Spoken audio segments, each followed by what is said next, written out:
Hello and welcome back to the Cheltenham Exchange for day 3 of our Twitter tips video. Tonight, I'm joined by Mr. Jonathan Evans from the Cheltenham Exchange team, and I'm also joined by special guest, Mr. Ginger Joe. Joe, thanks for coming on. Anytime, Alex. Yeah, always nice to be on with you boys. We talk enough day to day, don't we? So I'm waiting for my invite this year, I must say. It's been we'll blame Boss Man Ian on that because he's in charge. That's the way to do it. The rest of us just turn up. You all set for the festival or looking forward to it now? Yeah, I am. Yeah, like we sort of just discussing off camera. I'm, we're so deep within content all year round. I'm just ready for it to get underway now. I see we've got 17 and a half days, it's saying on sort of like the odds checker calendar. So got my eye on that and just waiting for it to all kick off now. I can't wait. Yeah, I really can't wait. Before we get stuck in, Joe, I am going to have a little moan about something because there's a preview that used to happen at the racecourse every year, and it's going to go on again this year. But every year it used to be on the Sunday night before the festival, and it was like a really nice way, like just to start that whole week off. Yeah, they've moved to Thursday now. Oh wow, yeah. That is silly because I know exactly what you mean, Alex. It used to be in the Centaur, didn't it? And I used to go for quite a number of years. I did stop eventually, but for no reason, to be honest. But I always did enjoy that. Like you said, then you get back, you've got the Monday, then you're ready then to get stuck into the festival. Yeah, that's a bit of a shame. That is. Is there a reason behind this? Is it been? I don't know. They haven't said. They didn't even announce that it moved. They just posted up that this is when the date is, and it happened to be on a Thursday. So. Yeah, that's a shame. Yeah. That's a shame, I must say. It was quite a nice start to the week, and you get some enhanced price, although those have gone in recent years because it's now Winning Post rather than Ladbrokes. But okay. A little bit of a moan from me. Oh, we love a good moan. You've got to have a moan now from time to time. Like a good moan. Right, we'll get started then. For anyone that hasn't seen these videos before, these Twitter tips videos, we put a poll up on our Twitter page or our X page on every single day in February. And we ask people's views and who they think is going to win one race for the festival. And then at the end of the week, we then collate those views and then we do a video like this. So if you've not got involved before, head over to our page on Twitter or on X and get involved. Let us know your thoughts. And maybe next week you'll be featured. Okay. So day 3, first race of day 3 is now the Mayor's Novice Hurdle because they've got rid of the race they shouldn't have got rid of. So, Mayor's Novice Hurdle, and you can see that is another little moan. Sorry, I'll do my best to be more positive. So you can see from the result of the poll, 6.5 won with 56% of the vote. Maureen then with 28.1%, and then Galileo, Dame, and other. Looking through sort of previous winners, there's been a bit more British success in the last few years, although prior to that it was pretty much a Willie Mullins / Irish affair. I mean, it says on there in terms of the trends, Mullins had the first 5 winners. In terms of some comments on here, Stuart Patterson says he likes Caroline Bamboo. Tracked for 2 years and he's all over her. It wouldn't be easy. So many good mares coming through and impressive runs this year. And he's also then named 6.5 and Galileo Dame. And then John Seed likes Hollygrove Cha-Cha, who is with Jamie Snowden, I believe. Yep. Who was second to the horse that I quite fancy for this, which is Jubilee Alpha. So if she runs well, then hopefully Jubilee Alpha runs even better. Joe, what are your thoughts on the Mayor's Novice at this stage? Yeah, I mean, this is one of my strongest opinions of the festival. Rather boring because I'm looking towards the head of the market with 6.5, but she's just a horse that's out of the field so far that she's done everything. She started off as a bumper horse. She finished second actually to Familiar Dreams, who was meant to run today for Gordo. But she then had a really good flat campaign following that too. She won over 1 mile 4, she won over 1 mile 6, and then she was third in the Irish Cesarewitch behind the Euphrates by about 1.5 lengths. It was a really, really good effort. And she had a lot of good jumps horses behind her that day. Of course, then she's gone and switched to hurdles and she just ticked every box. She travelled well. She jumped so nicely. The quicker they went, the better she got. She had a turn of foot. And she beat the right horses too. She had Qualameter in behind her. She was like a £500,000 point-to-point purchase. She'll be a really good chaser in time. And then Qualameter went on and finished third behind Vicio at the DRF when we were there a couple of weeks ago. So the form stacks up. She ticks all of the boxes. It might seem a little bit boring going for the favourite at this time, but I do think she's the right one. And you've got to think she sort of had 9 career starts, 9 or 10. And then you look at Maureen. she's had 2. I like the fact that she's been chucked in the deep end for a few races, held her own, and she's taken off now. She's gone hurdling, so you can see why they're going straight there after just one hurdles run. She looks the one to beat for me at the moment, anyway. Do you think she'll go off shorter than that 6.5? I mean, at the moment you can see prices there 3-1. Do you think that'll go in a bit more? I do, yeah. I think her and Maureen are going to shorten a little bit, maybe not too much, but she's gonna go off 2-1, 7-4 by the time we all start getting stuck in. Caroline Bamboo's definitely interesting here because she was a bit disappointing on her debut, but she did improve last time out, giving weight away as well to a pretty decent horse. It just seems a little bit boring, sort of saying the Irish are gonna have the good ones here, but to me, it does look like that at the moment. I try and make a case for a few others, but no, I think 6.5 is going to be really hard to beat, Alex. But perhaps Caroline Bamboo is an interesting angle there, like Stuart said there. The fact that the form's starting to come well advertised, she'd have a squeak too. But I'm quite heavily financially involved in 6.5 at the moment, so I'm sticking to my guns for the for the time being.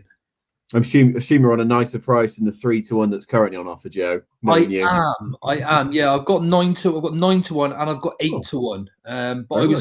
But I was a bit smart as such. I backed her sort of the day before she ran, and 2 days before she ran on her hurdles debut. So it was not exactly being shrewd, but I thought she was going to win that day, and I backed her for this race instead, in the hope that what happened did happen. So maybe it's one I've got right this year, but we won't know for a couple more weeks yet. Well, just having a look, her RPR on debut was £10 better than Maureen, so okay, that's a significant difference there. Johnny, what are your thoughts on this one? Yeah, I mean, Joe said quite a lot of things I was going to touch on, really. I mean, I've been in the Maureen camp most of the season, but purely because I had to rolled up from an early stage of the season with some of the Breeders' Cup horses, funnily enough. So it rolled up the price because she's been 3-1 for a while. I think this was going back to November, wasn't it? So I rolled her up a little bit because I thought that was a little bit on the short side, especially like Joe said, with the lack of runs that she's had in her career. That is a little bit of a worry about how she'll react on the a big day at Cheltenham in March. But so I've got to sort of still stick in her camp a little bit, but I do respect Joe's horse there. I think she'll have a hell of a chance as well. And I also do like Caroline Bamboo too. The last performance, like Joe said, giving away weight, I thought was quite eye-catching, really. And she's had the extra run, hasn't she? So she's had a few more in her career as well. So I think she can cause some problems for the front two in the market on the day. Thank you, Johnny. Just me then on a Jubilee Alpha. Then I'll be on that boat on my own. All right, we'll move on then to the second race of the day, which is the new. Alex, sorry, she's not going to Aintree, is she? No, she'll come here. Yeah, she'll come here. Yeah, we'll move on to the second race then, which is the Jack Richards Novices Handicap Chase, which has obviously replaced the old Turners. There's obviously no trends on this page and no previous winners. Although I did think about bringing through some results from the old novice 2.5 mile handicap chase that used to be on a Tuesday, but I thought I'd leave it. So you can see in the poll that nobody really likes the front three. Well, I say nobody really likes it, but the favoured position is other. So top 3 in the market haven't been selected as the sort of winner from the poll. Dean Roberts likes down memory lane. Last time out came 3rd, and that was over 1 mile 7 and was beaten by good horses in Lodersud and Touch Me Not. Thinks the longer distance will help. And then Jordan Blair Racing says he's not had a look, but if this is the race that Nürburgring goes for, then that's the one for him. And he thinks they've been playing with him all season. Johnny, what are your thoughts on this one? Yeah, I've not quite got my head round this race yet, to be perfectly honest with you, Alex. I don't even think I've had a bet in it so far, which is unusual for me, but it's not one that I've done. But I did notice that if you look down the list there, my old favourites got an entry in there, Path de Rue, which obviously can still get into this race because it's so many seconds last season. So he still qualifies for this one by the looks of it, which I didn't know. Is that right? He might be in there. I don't know if he'll end up getting taken out because he'd be too high, because it's max 145, isn't it, this race? It is, yeah. He's on 1.4 at the moment. Yeah, so with the Irish tax, he's probably too high. Yeah. I think you can run in this off higher, Mark. Am I not wrong there? Is it not? uncapped, and then Oh, is it? Oh, I thought this one was max 145. I might be wrong. I'm pretty sure this one you can have a higher mark. Oh, can you? Okay. Yeah. And then I kept getting confused with the National Hunt Chase. I'm sure you can have a higher mark. Yeah. Because Springwell Bay in here, he's got to be higher than 145 now, I'd imagine. And he is due to run here, I'm sure. So Okay. must be the case. I'd have to check, but yeah. So yeah, I mean, if he did turn up here, I mean, I'd already sort of mentioned him last week for the Grand Annual, I think, because it's that horse that I've followed, and from the yard, Cromwell, he does have little long-term plans for these sort of horses, doesn't he? So if he rocked up here, I'd be very interested in him. But Springwell Bay as well. I mean, he's off 154 at the moment, Joe. So he'd be probably right near the top, wouldn't he? Yeah. So we'd have to carry the weight. But if Pathderu was getting sort of £10 off him at this stage, then I think he'd have a decent chance. So yeah, but it's quite an open one at the moment. I think I'd probably look into it a bit more, when we get the decks closer to the time. Just had a look. Yeah, there is no max 145. That's the Pipe, the Muir, and the National Chase, as Joe said. What about you, Joe? Any fancies for this one? Yeah, I've got to be honest. I'm a bit similar to Johnny here, Alex. I mean, I'm not someone that gets stuck into the handicaps as early as most people, because nowadays it seems like everything's a plot. As soon as anything falls out the back of the telly, it's a plot. Every time something finishes a decent enough third, it's a plot. And I don't always necessarily buy that myself. For example, Nürburgring, I know Jordan Blair Racing, it seems to like him, but I just don't think he's a horse that's taken to fences very well at all. I think if they were plotting him, they could have had him with a bit more experience and up nearer the front of the pace in some of these races, but he just doesn't seem like a horse that's necessarily interested to me. Answer to Cafe may be of a little bit of interest. He did win quite well last time out and maybe creeping up the weights, but he's got that form with the likes of Better Days Ahead, Waterford Whispers from sort of the Pipe last year, and that's seemingly working out quite nicely. So it's not necessarily a race that I've got into just yet. I am sort of in the handicap stage currently at the moment, sort of going through any fancies, but nothing stand out, and I don't want to just pluck something out of the air for you, but I wouldn't be interested in Nürburgring at all. I'd be more than happy to take him on. Look, perhaps Jaguar would be interested if he was, say, 10-1, but I don't want to take the 5-1 just now about his chances. He's probably going to be bigger on the day, to be honest with you. Yeah, definitely. Yeah. I think I'm in the same position as you, Joe. I think that there's not much I like in this race. So there's not much I like, and there's a lot that I don't like so far. Yeah, so that's I'm it. just nonplussed at this stage. So yeah. Right, we'll move on then to the third race of the first day, which is the Pertemps. And it's funny what you mentioned about plots, Joe, because people are talking about plots such as Jericho, whereas I don't think this is a plot. I think this is, they've obviously they've tried to go over fences with him, realizes he jumps like a bag of spanners, and now they're trying to scrub around and see what they can do with him. So this is obviously not a plot. This is an afterthought to me, whereas other people think it's a plot. So yeah, that's my little rant on this one over. So yeah, you can see there he's currently a short price of 11-2, although he has got the highest vote percentage in this poll. Some previous winners in there: Mon Morale, Good Time Johnny, Third Wind, Mrs. Milner, and then double there for Sarah de Burley. What a horse he was. Some trends: so 7 of the last 9 winners were Irish trained, 8 of the last 9 winners wore a tongue tie, and 6 of the last 9 ran in that Leopardstown qualifier at Christmas. 8 of the last 9 winners wore a tongue tie. That's a massive stat, that is. That's really interesting. I didn't know that at all. We wouldn't obviously find out till the day before, would we? So maybe keep an eye out on that and see, mark them up, see what we can find. Johnny, any thoughts on this one? Yeah, again, surprisingly, I've not had a bet in this one either, Alex. You're falling off your chair soon. I do think Jericho is far too short at sevens. I'm a bit with you on that. I don't think I could really back him at that price. But if he romped up on the day, it's we're all going to be going mad, aren't we? After he's been one of our sort of talking in our group. Jericho. Yeah. That's the one. Further down, I think a couple of people mentioned on the poll that is Shanna Bob. Now, someone that I thought would be stick over chasing this season, but it just didn't really fire whatsoever. And now they seem to have reverted back to hurdles, don't they? And he's one that I'd backed for. I think it was for the Browns actually early doors, because I thought he'd be quite good, but he just wasn't at all. So he's one I'd be interested in purely because of that, really, because I thought he's better than he's shown so far. He's one of Nicky's, so Mr. Rayner will like that one, won't he? But yeah, I mean, he's one looking through the list now that I'd be keen to get on side. The other Henderson one, that Doddy the Great, I just can't be doing with him at all. I just think he's proper yoke, isn't he? Sounds like you're fuming, Johnny. Yeah, if that horse wins, I think I'll leave the track. So Shannon Bob, if I just had to pick one out at this stage, but I did like Jericho, but I think at that price he's just way too short. Have a punt on him now.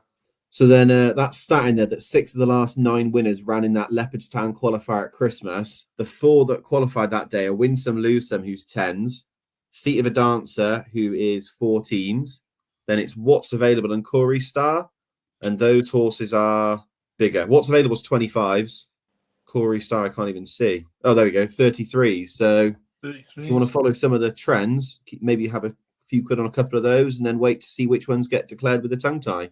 Yeah, hardly any form either, have they? They've got no form qualifying. That's it, like, isn't it? So you got to be beware of things like that. Joe, what about you on this race? Are you a Jericho de Repine fan? Always, mate, always. But look, I'm not going to be backing him at 11-2. I just can't believe 8 of the last 9 were a tongue tie. That's staggering. That is. I know we look at trends and sort of say, some are like heavily in favour, but 8 of the last 9 were a tongue tie. That's insane. Now, it's like the start with the Ultimate with headgear, isn't it? Is it the same? Well, that's your race. I'll just text you on the Tuesday morning and ask you backed, I think, for the Ultimate. But I'll let you know. I said I haven't actually looked at any of the handicaps really. I do have a 66-1 absolute flyer here for you, and I think I can make a pretty good case for him as well. The horse is called American Sniper. Oh, Johnny's loving it. I love it. Now, the reason I like this horse, because he's won at Chepstow, which I like with regards to Cheltenham form, and he's backed it up by winning at Cheltenham as well. He's really good around Cheltenham. Whether he likes to front run or be held up, he's brilliant. He loves it around there. And I don't mind whether you're English or Irish at all for this race. I just want a horse that's going to be well suited to Cheltenham. Now, he's won off a mark of 122 previously, and he's currently off 124, which is only £2 higher. But what's interesting about him is he won the very first Pertemps qualifier this season, which was at Newbury at the very beginning of November. He then went up to 127, and they've then tried to obviously just keep his mark nice and handy. He went down from 127 to 125 to 124. Now, he may be a pound or two outside of the race. This is the only concern. And David Pipe also mentioned this himself. He may just need to go up a pound or two to get into the race.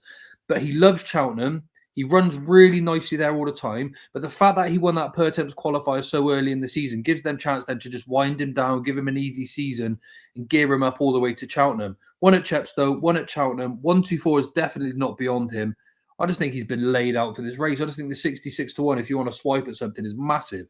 I don't know what price he is non-runner, no bet, but that's non-runner, no bet with Sky. It is. Well, there you go. I mean, look, he ticked all of the boxes for a horse as big as that in the market. I think I'd certainly rather be backing him each way than taking a chance on the 3 or 4 JP horses at the front of the market and sort of get your 12-1 your place. You're going to get plenty of places on the day as well. But yeah, look, like I said, the fact he won that Pertemps qualifier so early, they've just minded him since. I'm sure they've had this in mind all season, and they're probably trying to sneak him in as at a low as weight as possible. I don't think that 124 is beyond him. We just obviously need to hope he gets in. I think last year maybe the bottom weight was 125, 126, something like that, perhaps. So didn't they change the rules where if you won something, you were automatically in?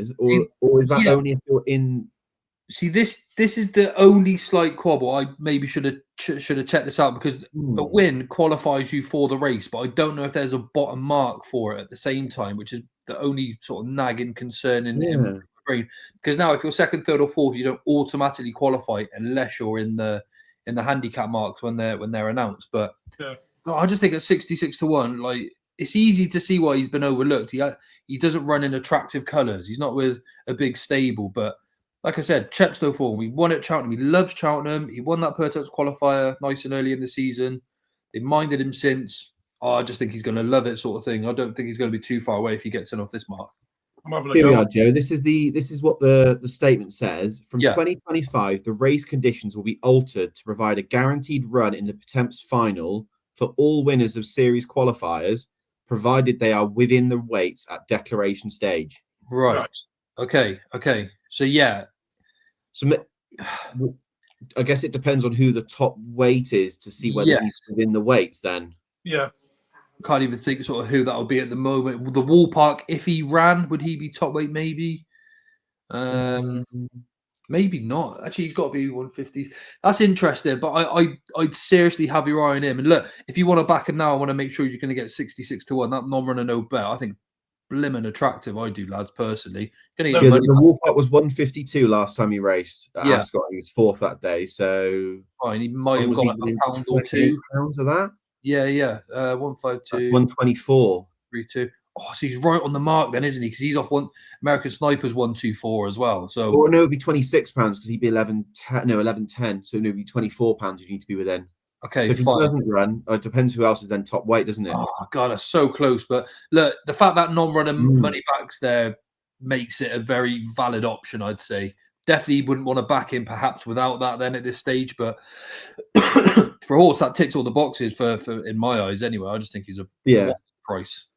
And the fact that some of these horses could still go to the Coral Cup, or they could go to the Martin Pipe, couldn't they? Or go to the Stayers, or exactly. Yeah. Interesting. I like that selection, Joe. Thank I've you. just had a few quid, so yeah, I'm invested.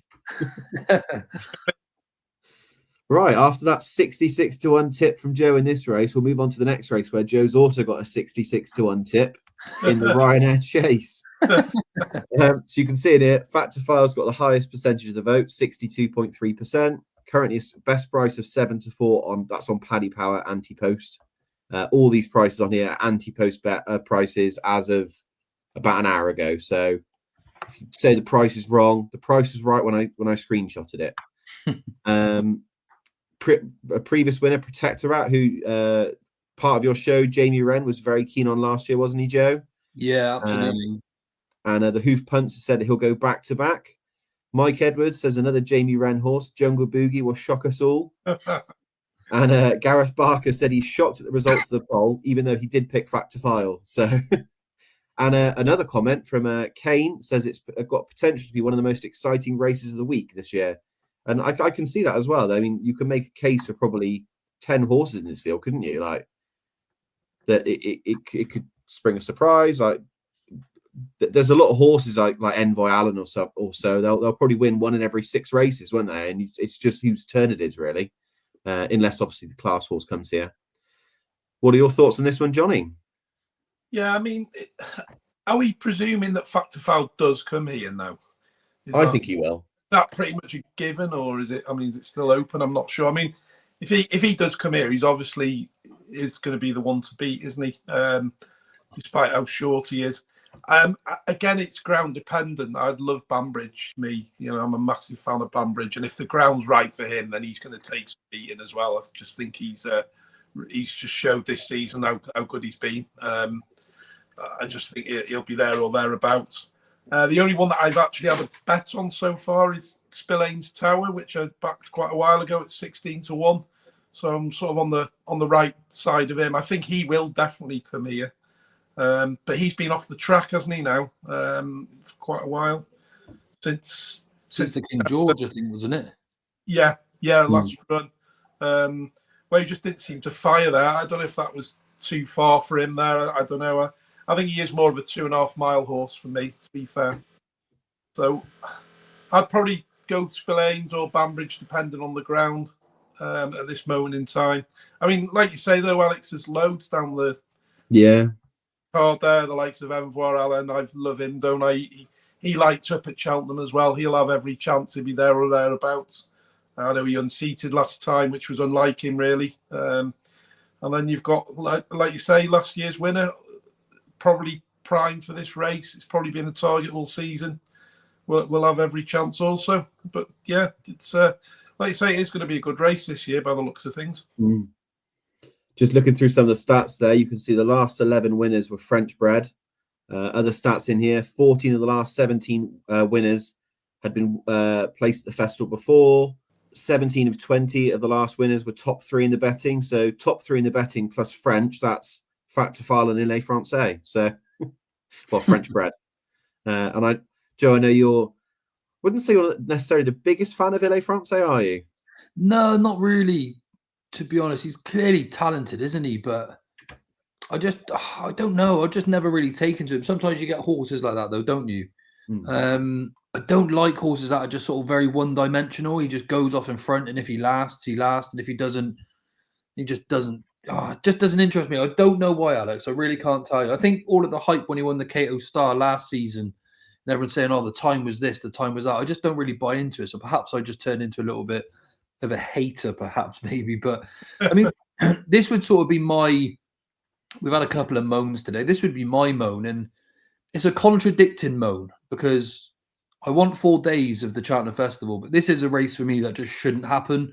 We should have your Champion Chase, or you should have your Gold Cup, and then we could have half of these go up and trip, half of them go down, and we'd have the deeply competitive Champion Chases again and Gold Cup. But at the same time, we wouldn't have seen sort of Allaho and Min and Frodon get his big day in the sun if we didn't. So I do understand that. I would just like, in this day and age, I feel like something's got to be done, and we need to get those races sort of more competitive again. Anyway, that's my moan done. With regards to who I fancy, this is probably one of the Willie Mullins bingo cards I may get right this year, because I've saying all along I think Factor File is going to run here. Of course, that's still yet to be announced, but I know he won the John Durkin early season, and everyone's suddenly saying he's the new kid on the block. I just don't buy that. It was 2 mile 3. This is 3 mile 2, completely different, and he's been found out twice now against Galopin de Champs. Last time when he ran, obviously at the Dublin Racing Festival when we were there, he was much less keen. He was proper settled within himself. And even when he eyeballed Galopin de Champs, Galopin just pulled away clear. You add another 2 furlongs to that race, he's only going to get beat by further. So, and it's weird with Factor File, because if you ran him in the Gold Cup, I'd say he's got 1 horse to beat, and that's Galopin. But if you ran him in the Ryanair, even though I think he's probably the best horse in the race, he's more susceptible to get beat by more horses. I don't know if that makes sort of sense, because there's a lot more horses here that could run up to that standard. Whereas in the Gold Cup, it's only Galopin de Champs. He's clearly better than the remainder. So I don't know if I want to back him at 7-4. It's a bit of a tricky race for me to get involved in. I'd love to see Protectorate go back to back. I think Banbridge is going to go to the Gold Cup, providing he gets his ground. It's a bit of a tricky one to work out for me at the minute. I'd love to see Envoy Allen go on and win it, to be honest. I think he's just a class act on his day, isn't he? So yeah, perhaps we'll get a fairy tale in this race. But from a better perspective, I'm struggling at the moment. Although I do think Factor File is still the likeliest winner. It's just the 7-4 is not appealing to me in a race where you've got some very good horses coming up against them at the same time. So yeah, I'll sit on the fence a little bit for now, I guess. No, I'm the same as you. I think he should be in the 2.5 mile division, just because it just seems like the best trip for him. I think the best performances I've seen him put on have been over that trip. And although he was beaten over fences by American Mike over 2.5 miles, let's remember that. True. I still think that's his best trip. So you like that one, Joe? Yeah, that's a proper stab, that is. Yeah. To the Factor File fans. Right, we'll move on then to the next race. Oh, I've tapped the wrong thing. Next race on day 3, which is the Stayers Hurdle. I was hoping to hear like collective groans about this race, because it's just awful, isn't it? This race. Yeah. I mean, Tiapu, I get that he is the best of these, but he's not really a superstar, in my opinion. He's not at the level of some of the previous winners we've had of this race. I mean, he's got 71% of the vote. He's currently 11-10 on Paddy Power. It all looks like he's going to win. And when you look through the field, like, I don't really like Home by the Lee. I don't really like Lucky Place. The Woolpack could be in the Pertemps. Who really knows what's going to happen with Langadan? Kieran here has put that Langadan's going to win Spring Has Sprung. Isn't the first day of spring at the end of March, not the beginning of March? Yeah, 1st of April. Yeah, 1st of April, wasn't it? Yeah. Not sure if Spring Has Sprung yet, Kieran. He said his festival form is very good, which it is, and it is a weak renewal of the race, which I also agree. And he does think he's got a good each way chance, 25-1. I can see that. Well, I can also see him being beaten 50 lengths. Just never really know what he's going to do we? And then Mark McGrath has said that Rocky's Diamond is massively overlooked. He was impressive in the Galmoy despite over racing, only a 5-year-old with bags of improvement in hand. I can see you nodding along to that one, Joe. Is that one that's of interest for you? Yeah, massively, massive. This is a proper dark horse. He's literally a baby still, and he's running huge races against really good company. It's just like when you look at the race, like you said, we've got Tia Hoopu, who I'm actually a big fan of. I do like Tia Hoopu, but at the price of 16-1, that's your each way angle for me is Rocky's Diamond. He's like the young protagonist sort of coming through the ranks. And the fact that they're willing to send him here, I'm just all for it at the same time. I'd love to see him sort of hit the places. Like you said, Tia Hoopu, it's hard to sort of call him a superstar, isn't it? In sort of the state division. He's no big bucks. He's no English Drever. And he is a bit boring, if you like. You know, I feel a bit harsh, but there's nothing flashy about him. He just sort of stays and stays. I suppose it's interesting that he was beaten this year in the Hatton's Grace, wasn't it? Right when last year, obviously, he won it and then came here fresh. Yeah. Well, I mean, not far enough for him, really, is it? No, true. That is true. It just seemed very underwhelming. Look, I was with him last year when a load of people were saying, no, he's had his chance. And I thought that was ridiculous because he got beat when he was sort of a 5-year-old and obviously then won. Just something niggling me about him this year, and I don't know what it is. I was coming around to look Home by the Lee, actually, Alex, because he's never performed at Cheltenham, but he won really well at Navan, and then he won really well, I think it was at Leopardstown as well. Yeah, it was Leopardstown. And he looked much more professional. So last couple of days, I've been coming around to the idea of him. And then I looked about 10 minutes ago, and I realised he's a 10-year-old. I thought he was like a 7, 8-year-old. So he's been around a while, hasn't he, Home by the Lee? Yeah, I didn't quite realise. So I'm putting myself off a little bit. So look, Tia Hooper, I think, is going to take the world of beating. I really do. But this Rocky's Diamond, I'm with Mark here. I think this is a deeply intriguing horse and could be one we're going to be hearing about for the next few years, to be honest.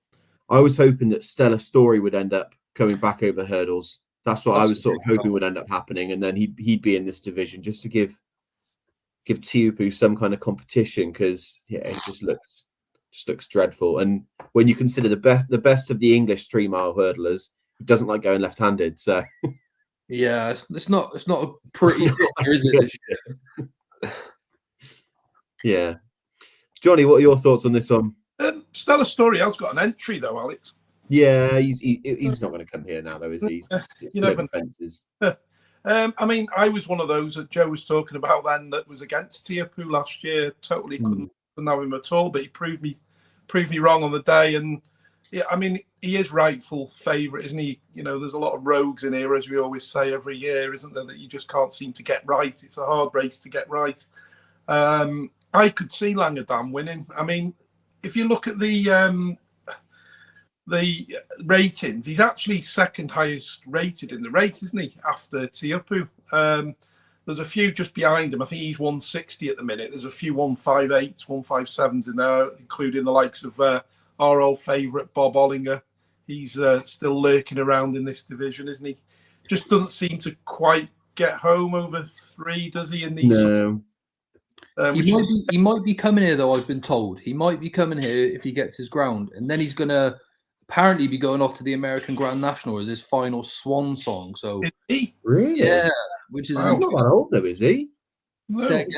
He can't be that old in terms of like a final swan song. He's got to be 9 or 10 now. He was sort of running with Galopan, wasn't he, in the Turners? Galopan's probably 9, I think. Yeah, somewhere. No, he's 10 years. It was 10. Jesus. So yeah, I mean, I'm on Tiapu from an early stage at better odds than evens or whatever he is now, but I'm definitely going to cover Langerdam because you just wouldn't be surprised, would you? And everyone will go, "Oh, I was that one." Well, we know how that's one. He's been kept for one day only, isn't he? I mean, remember Jamie last year going off about it, and it was his own fault, wasn't it? Do you know what I mean? He'll be so angry if he wins again. If he wins this year, yeah. Oh, if he wins this year, we'll do a WhatsApp call to him. So yeah, I mean, those are the only two that really interest me at this stage. So Tiapu and Langerdam. Yeah. Thank you, Johnny. I've got no real interest at this point, so yeah, we'll move on. Okay, so next race on the third day is the Festival Plate, and another race where no one particularly, not likes, but the biggest selection is other. You can see Jaguar is a short price there. What, a short price there of 8-1. Wouldn't really interest me at that price. Previous winners: Shake 'Em Up, Harry, Seddon, Cool Cody, the Shunter. Good stat here. The last 6 winners won at Cheltenham earlier in the season. So that obviously includes Springwell Bay if he comes here, although probably might go to the novice one, as we said before. Moon d'Orange, who Dean's mentioned, did win as well here earlier in the season. He said he won last time out of the same distance and beat some good horses. And Kieran likes Panic Attack. Said it's not original, as Dan Skelton confirmed it was the plan on Racing TV a couple of Sundays ago. He's got decent form this season and could be well handicapped, currently around 16-1. What are your thoughts, Mr. Evans? Yeah, I mean, I always say this, but it's the last race I normally put a bet on in the whole of the 28, to be honest. I don't know why, it always seems to fall that way, because you get horses who are stepping down, some stepping up, don't you? Some who like this division. It's really hard. But I mean, Panic Attack is one that I've followed all season. I think I've backed it about 3 times this year. Had a good win 2 runs back. So if Skelton said that that one's coming here, I'd be quite interested in Panic Attack. But the rest of them, I'm going to have to wait till a couple of days before, to be honest, Alex. I'm not going to just pick a random one out of that lot, because a lot of them are sort of multiple entries. They have multiple entries, don't we? Yeah. The interesting one about Panic Attack, Johnny, it was last time she actually ran over hurdles at Warwick. I was there that day. Yes. They're trying to keep her mark still, aren't they, over fences? Yeah. So she was still second. She ran pretty well. Yeah, she did. Yeah, that's eye-catching in itself. Yeah. Keep them second. Yeah, she was second to Irish Hill. Yeah, and I think it was close, wasn't it? I seem to remember. Yeah, she wasn't far behind. She looked to be going best coming to the last, and just I think did she make a bit of a mistake at the last or something? But I think she could have won the race if they'd ridden it differently. So clearly in well regard. Yeah, definitely. What about you, Joe? Yeah, I think I'll take the 37.8% on other, I think, in this race as well. I'm struggling a little bit too. Like Johnny said, I sort of wait here certainly until a little bit nearer the time. What is nice, we've had sort of like Cheltenham legends win this, like Cool Cody. Then we had like Shake 'Em Up, Harry win for Ben Paul, and obviously like the local team. So maybe we'll have sort of something like Cribilli pop up, but he's just sort of like a bit of a nearly horse. One just to mention really is Barry Connell's got one in here called 9 Graces. She's a mare. She is coming over for it. She dotted up last time at Punchestown. She found everything very, very easy. She comes into this race off 128, which is an £8 rise. She looks like she's probably going to be able to manage that. And the plan with her is actually to try and turn her into a graded mare next year for the Mayor's Chase. So perhaps she's one I'd consider now. I know I'm a bit of a Barry fanboy, but still, she does look like a horse that's sort of going places. I suppose if I was asked for a punt now, I'd be siding with her. It's probably not going to go off too much short. I'm sure there's going to be plenty of sort of value elsewhere. But yeah, I'm struggling in the plate. And to be honest, I don't have a very good record in the race either with actually backing the winner whenever I decide to take a punt. So probably not the one to listen to here. But 9 Graces is interesting anyway. Thank you, Joe. And I know a horse that we've both talked about before, Masacho's in here. I'm hoping he comes here rather than goes for the Ultima, because I think this is his trip.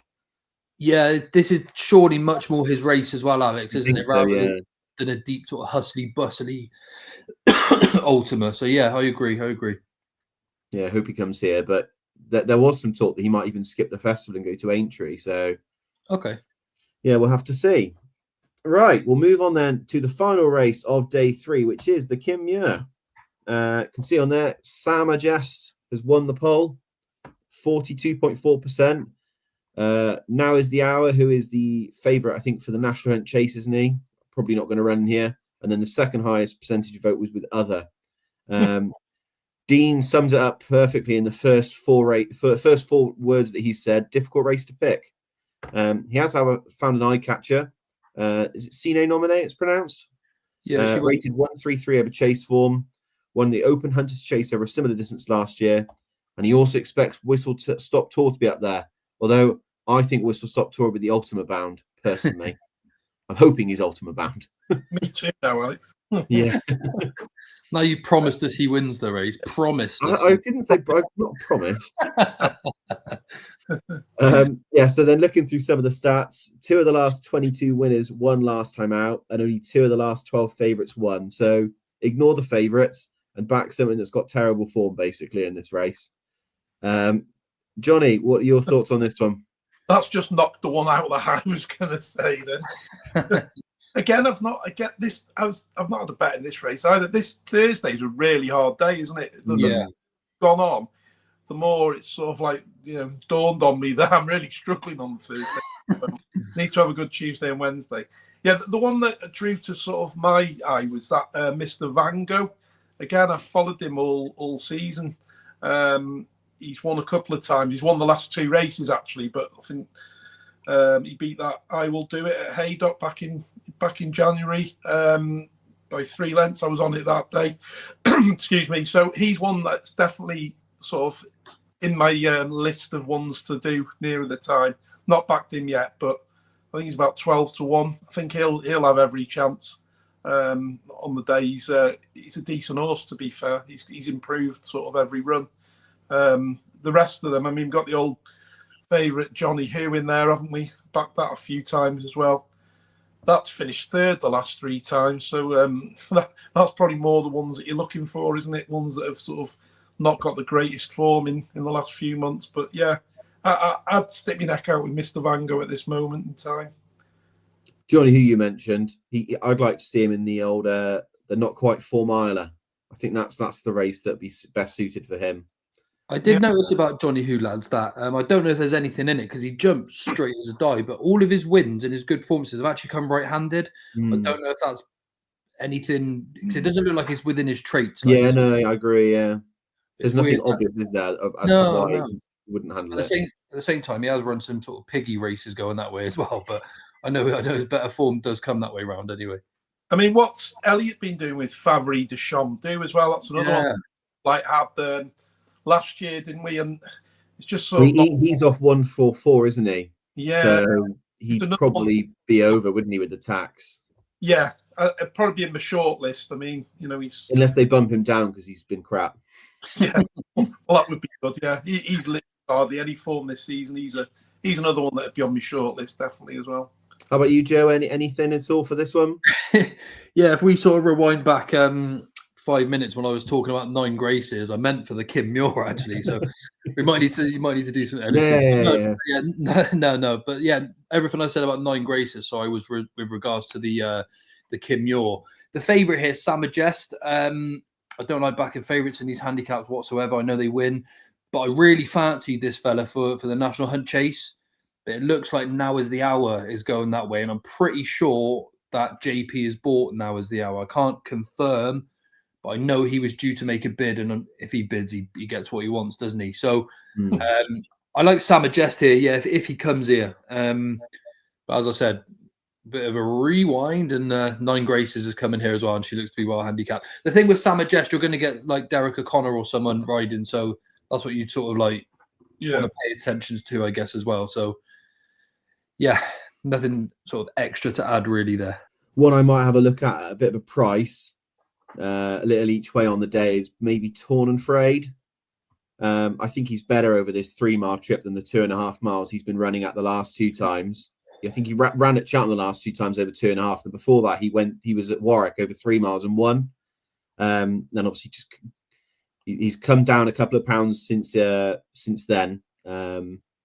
But yeah, that'll be like a little sneaky each way that I'd fancy a couple of quid on, but nothing major.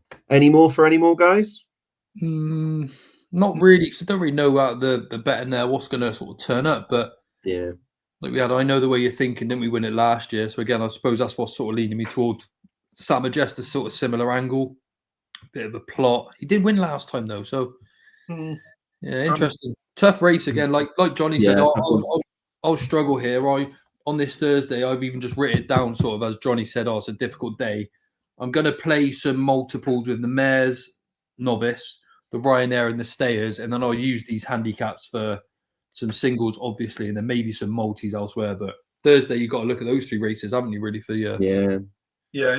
Now with the change of the Thursday, it's now 4 handicaps plus then 3 slightly below par graded races, isn't it? So yeah, it's like, so I just on a quick rant, like day one as well. It looks like we're gonna have 4 short prices, whatever happens on the Tuesday. But what I'll do then with the Boodles, the Ultima, and the National Hunt Chase, I might use those 3 for my first legs in a lucky 31, and then sort of roll those over for the following day, outside of the singles, of course. But when Johnny just said it's a difficult day, the Thursday, just got me thinking. I'll use the Mares Novice, the Ryanair, and the Stayers, and try and land the treble or something. I guess maybe a few cross bets with them too. Few cross doubles are good fun on that day. You don't have to on do you and just pick 2 in each of the handicaps and just do some cross doubles. I like that sort of thing, to be honest, Johnny. Like you said, when you're getting sort of the prices you're getting for the handicaps as well, there's no worries playing 2, especially when you get to the festival and you've got a few extra quid to burn, 6 or 7 places, it's worth doing it. Yeah, definitely. Yeah, no, that's good. Just on that sort of 6 or 7 places, obviously I think Sky normally have the most places, and now obviously their prices are crap for it. You can press SP on there. I do. So you still get a slightly better price. So just be aware of that if anyone's watching, and they always get stung by Sky. Yeah, no, it's good. Right, that rounds up day 3 then. Thanks to everyone for watching. Thanks to Johnny and also our special guest, Ginger Joe, for coming on today. Anytime. Joe, for the people who haven't watched before, what content have you got coming up over the next sort of week or so?